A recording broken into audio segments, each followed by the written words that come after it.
Thank you for joining us. I'm here with Congressman Tim Ryan. My name is Anthony Spano. We're here to have a discussion with Congressman Tim Ryan and myself about community involvement and how nonprofits affect the community as a whole through the Mahoning Valley as well as the nation. And thank you for joining me today, Congressman.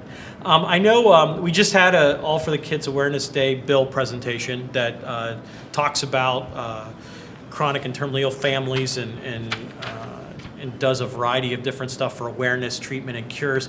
What do you think about that? What is your main objective to hearing this type of bill, which you were supportive of? Well, to raise awareness that there are sick kids and families that have sick kids, and you know, a lot of the families that go through some of the challenges that you have to deal with a sick kid, the hospital visits, the doctor visits, you know, maybe back and forth to the Cleveland Clinic or Pittsburgh Medical Center, whatever the case may be.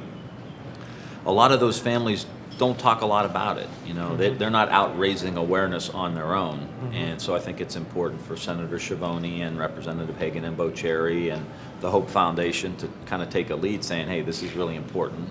It's something we need to talk about and raise awareness about.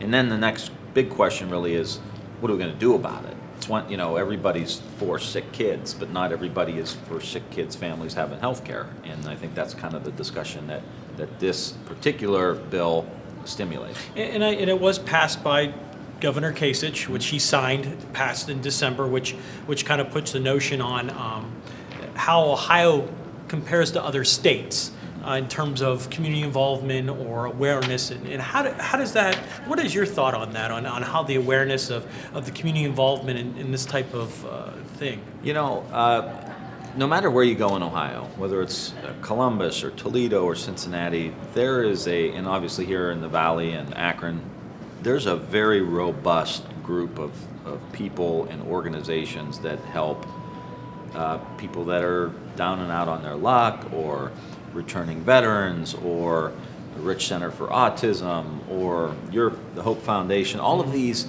you know, what Bob Hannon's doing at the United Way with so many kids in our community. I think Ohio has a really good culture of giving back. And we talk about giving back. And how do we talk about the United Way and the Rich Center, which are all nonprofit organizations? And what are some local community and service and impact on a local and a national? How do nonprofits really affect local and a national broad of the subject? Well, you know, there's always good ones and there's always, you know, ones that aren't so good. But I think some of the good ones we just talked about. I think the United Way, again, has local initiatives, local workforce, local people training local teachers or being involved in certain programs, but yet it has a national kind of brand, a national seal of approval. You look at what Rich Center for Autism does for so many people with autistic kids in our community, and how important it is for them to have it. But you know, it's churches and it's other, you know, non-governmental groups that have such a huge impact. Whether it's with scholarships, you hear a lot about that today with kids around graduation season. You know, how are you going to go to college? And it's, well, I'm going to get $500 from the Knights of Columbus and $1,000 from the VFW, and you know, just different organizations that in their own way make a little bit of an impact in people's lives and allow people to take advantage of some opportunities they may have. And we come back to basically less fortunate kids. And as we know, 1 in 5 kids are going hungry or chronically and terminally there's not enough resources in health care or because of pre-existing or a variety of other health issues. What are some positive changes that have happened or been seen in the local and a result of local and national organizations that have really impacted that you think over the years?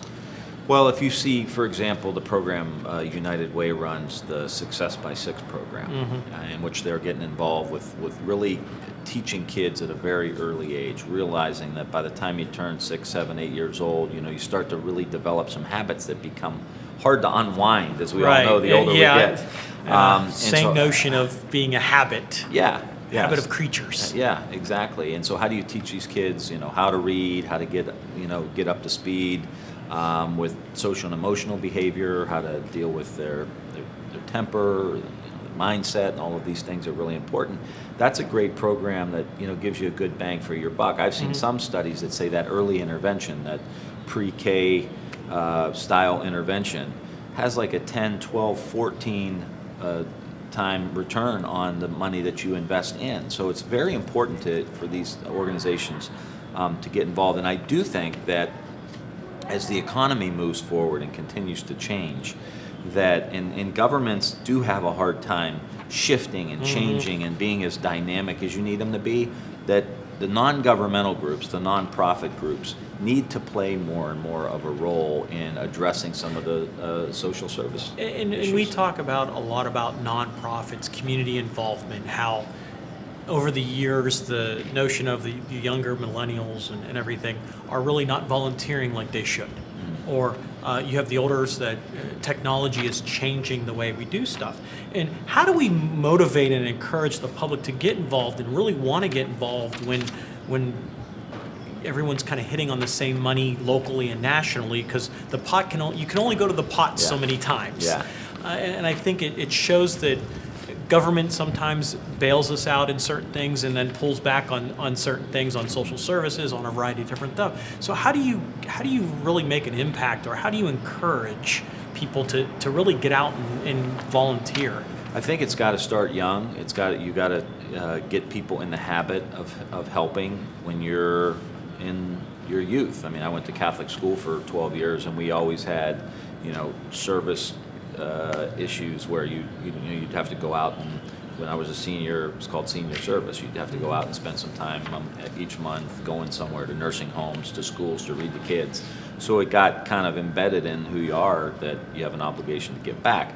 Most interesting thing happening today is the social entrepreneurship, where people are in social innovations, where people are actually coming up with businesses, for example, that are nonprofit, but they sell products or they sell services, and then the profits go back into hiring, training, lifting people out of poverty, getting people ready to go to a job interview. And how do you go to a job interview? And they use the profits, instead of going to shareholders or a business owner, those innovations, and go back into some kind of social service. So I think that's a modern 21st century way that we're going to start dealing with these problems.